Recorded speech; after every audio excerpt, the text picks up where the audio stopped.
When it comes to seed starting, I get a lot of questions, but three come up all the time.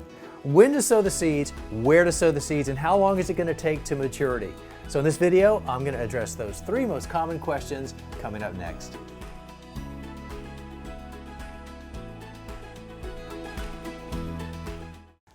Let's tackle the first question of whether you start your seeds inside or outside. Now, generally it's one or the other, although many seeds can go either way, but there's a reason why we either do it inside or outside.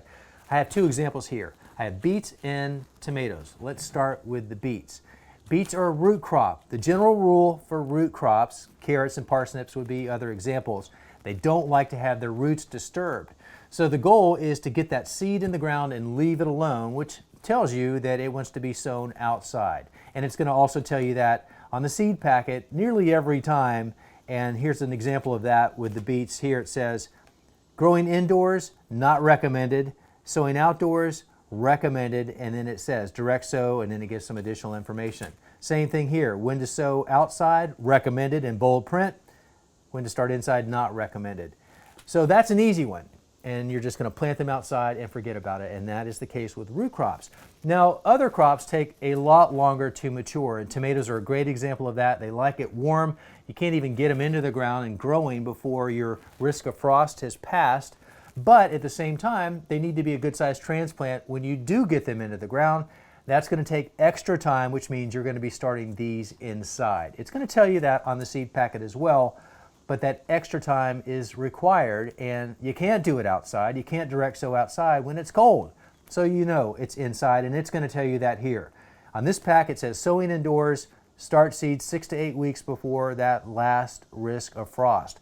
Now let's address that because that is an important date to know. Depending on where you live, your frost date, your last risk of frost, is going to be different than mine. Here in 7B, it's April 15th, but you might be later than that or earlier, depending. So you need to know that because you're going to be working backwards from that. Because on the seed pack, it's going to say, in this case, start seeds indoors, recommended. Start seeds outside, not recommended. And then it's going to give you the next issue that we need to address, and that is when you start your seeds. So for indoors, the timing really does matter, and usually it's tied to that risk of frost date. If it's 60 days before the last risk of frost, in the information that's provided, and that's often the case, especially with tomatoes, if my risk of frost is April 15th and I'm needing to start them 60 days before that date, I need to go backwards 2 months basically. So that would put me at February 15th.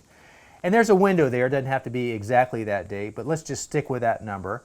So I am sowing my seeds for my tomatoes on February 15th, allowing them 2 months, basically 60 days inside to grow and mature to a seedling that I can safely plant outside once I get beyond that risk of frost date, that last risk of frost, and then I can put them in the ground. And so there's the timing on something that you're sowing inside. And depending on what it is, whether it's peppers or tomatoes or something else that's recommended for indoor starting, it's going to give you more specific information almost every time. Worst case scenario, you can get that online. But then we want to know when our seeds are going to be ready for maturity. Let's go back to the beets for a second. This beet, Golden Boy, is 60 to 70 days for maturity. That means from the time I put the seed directly into the ground outside, I can expect around 65 to 70 days they're going to be ready to harvest. Now, again, that's just a range and a guideline. Very straightforward. Tomatoes, back to those. This pack says 90 days.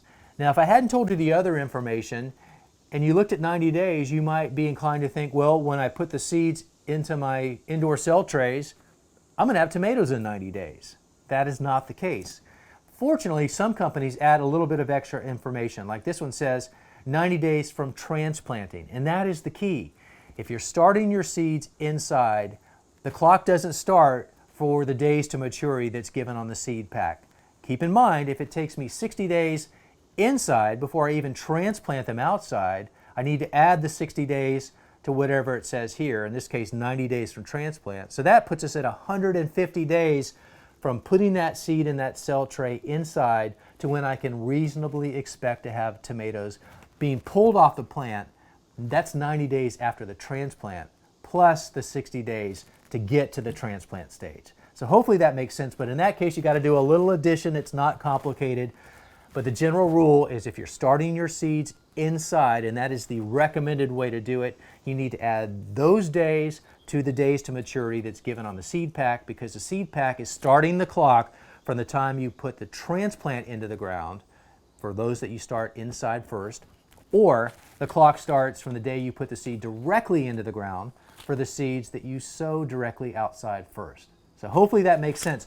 But now you know whether you're going to start your seeds recommended wise, outside or inside.